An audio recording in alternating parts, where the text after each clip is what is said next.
Bab menyapu serban. Dengan sanadnya Imam Abu Dawud meriwayatkan daripada Thauban, katanya Rasulullah sallallahu alaihi wasallam telah mengutuskan satu pasukan tenteranya, lalu mereka kesejukan. Bila mereka datang ataupun kembali kepada Rasulullah sallallahu alaihi wasallam, ataupun bila mereka pergi kepada Rasulullah sallallahu alaihi wasallam, baginda menyuruh mereka supaya menyapu serban dan khuf. Dengan sanadnya Imam Abu Daud meriwayatkan daripada Anas bin Malik, katanya saya telah melihat Rasulullah sallallahu alaihi wasallam berwudu dalam keadaan baginda memakai serban qatriyah. Maka baginda memasukkan tangannya dari bawah serban, lalu disapu bahagian hadapan kepalanya. Baginda tidak memecat ataupun merombak serban. Bab membasuh kaki. Dengan sanadnya Imam Abu Daud meriwayatkan daripada Mustawrid bin Shaddad, katanya saya telah melihat Rasulullah sallallahu alaihi wasallam bila berwudu, baginda menggosok jari-jari kakinya, jari-jari kedua belah kakinya, bi khinsarihi, dengan jari kelingkingnya, dengan jari kelingkingnya.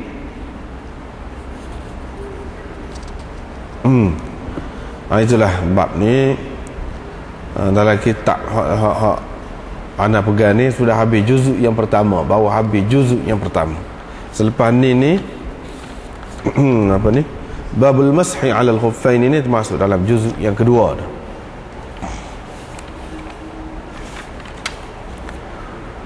Malam ni nampak bakali padas kat tu je. Padas kat tu. Bila-bila nak tutup ni, sedang molek nak tutup majlis kita ni malam ni. Lepas tu puasa ni kak, berhentilah dulu. InsyaAllah lepas puasa lah pula. Bab menyapu serban. Menyapu serban ataupun di atas serban. Ini semua ni sapu ni bila ketika ambil air semaya lah. Pasal duduk cerita berkenaan dengan air semaya lagi. Sapu ni maksudnya sapu pada ketika mengambil air semaya ni. Ketika nak sapu kepala tu, tidak disapu kepala tapi sapu serban.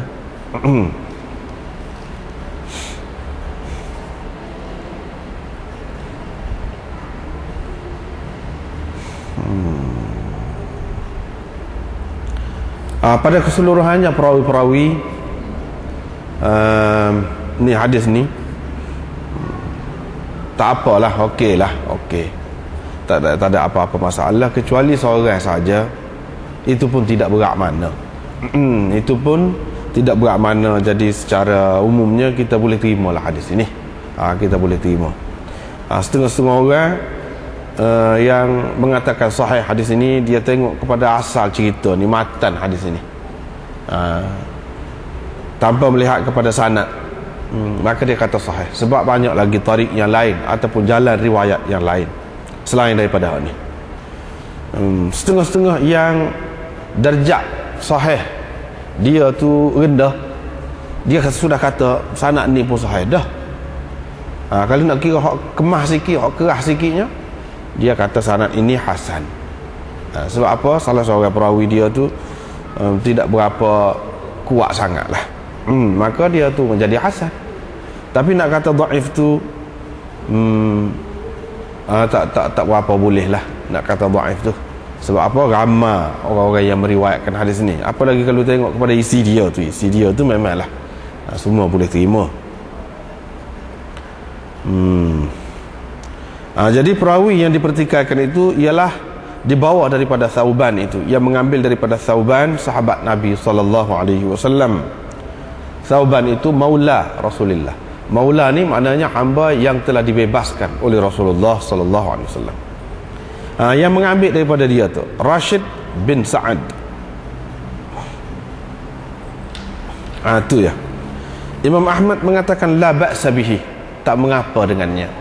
La ba'sa bihi ni dia lafaz ta'dil, lafaz puji yang tidak tinggi sangat, tidak tinggi. Boleh kira lah, tak apalah. Ibnu Ma'in mengatakan thiqah. Begitu juga Abu Hatim, Ijli, Ya'qub bin Syaibah dan Nasa'i. Ibnu Sa'ad kata thiqah. Daraqutni kata tidak mengapa dengannya. Kalau orang yang tidak matruk meriwayatkan daripadanya. Kalau orang tu perawi daripada dia tu, hak bawa dia macam sini Thaur itu. Sini. Hak bawa dia tu, kalau orang yang mengambil daripada dia tu, orang tu diterima oleh ulama, maka hadis dia tak apa, okey. Tapi kalau orang hak bawa dia ambil daripada dia tu bermasalah, tak sedap dah lah. Macam di sini Thaur itu tak apa. Bahkan dalam Bukhari pun ada sebut dalam Kitabul Jihad, dia ni dalam Sahih Bukhari ada sebut perawi ni, tetapi tidak dia disebutkan secara berasingan lah, secara berasingan, tidak sebagai sokongan begitulah, tempel-tempel orang. Hakim menyebutkan bahawa Daraqutni mengatakan dia ni dhaif. Itulah, Daraqutni kata dia dhaif. Begitu juga Ibnu Hazm kata dia dhaif. Jadi maknanya dalam ramai-ramai tu dua orang hak kata dhaif. Hak ramai lagi kata dia tak apa, boleh kira lah, boleh lah. Terutama apabila orang yang meriwayatkan daripada dia tu orang yang boleh diterima lah, tidak ditolak oleh ulama. Thauban menceritakan, kata dia Rasulullah SAW telah menghantar sariyah. Sariyah mana pasukan tentera yang dihantar oleh Nabi SAW.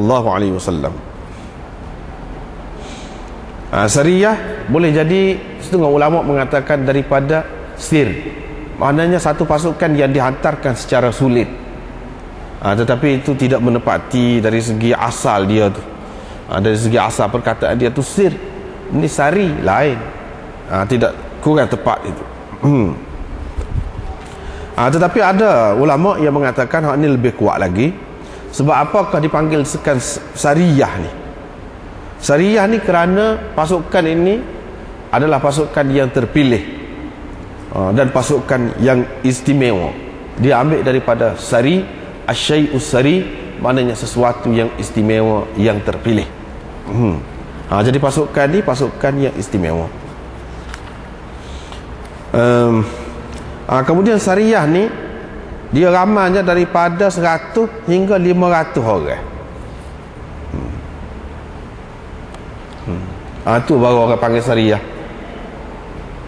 Lepas tu apabila pasukan ni dia pecah, itu orang panggil ba'th. Pasukan tu dipanggil ba'th. Dan banyak lagi lah dari segi istilah dia tu, tidak perlu kita nak bincang sini. Kalau dalam syarah-syarah hadis ni dia ada sebut lah. Dari segi kalau seraman ni orang panggil goni, seraman ni orang panggil goni. Jadi sariyah ni antara 100 hingga 500 orang. Anggota dia tu. Bila begitu mereka kesejukan, asabahum al-bard, mereka kesejukan, sejuk. Bila sejuk, maknanya mereka apabila ambil air semaya, ambil jugalah, buat cara hak maklum lah. Lepas tu bila berjumpa dengan Nabi SAW, mereka ceritalah bagaimana dalam keadaan sejuk. Kalau dalam keadaan sejuk sangat, maka Nabi SAW suruh mereka dalam keadaan tadi sapuh asaib, semuta, kita kata asaib. Imamah tadi dia buat tajuk al-mashi 'ala al-imamah, sapuh serban. Semuta hak tula jugalah, sapuh semuta ataupun serban.